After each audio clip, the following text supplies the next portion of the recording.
Left of the box.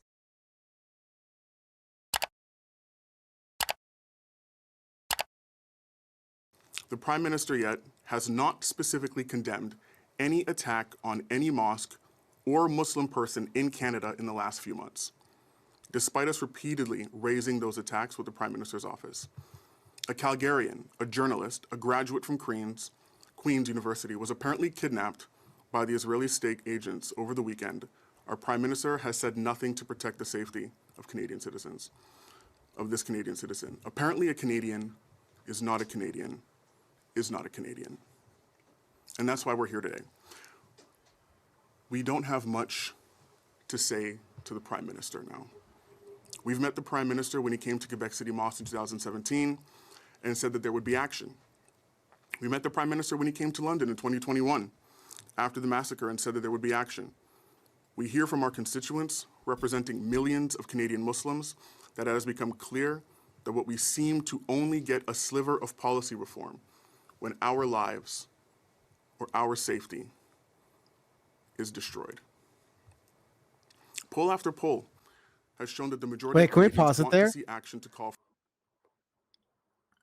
Like a sliver of policy reform while our lives are destroyed. Like that is there's a lot being said right there that are like bars upon bars, but like if anyone who is watching needs to take anything out from that or needs to share anything out from that or needs to, maybe be tuning out, but like needs to really like check into that, that's what it is right there. Mhm. Because slivers like hopes being destroyed and trying so hard for like slivers of help is not just a story that is resonant and heartbreaking for Muslims and the Palestinian people right now, but name any sort of cause that has happened over the past 4 years, even since COVID. And that's so much has happened since then that I think that's like an easy thing for people to grasp onto.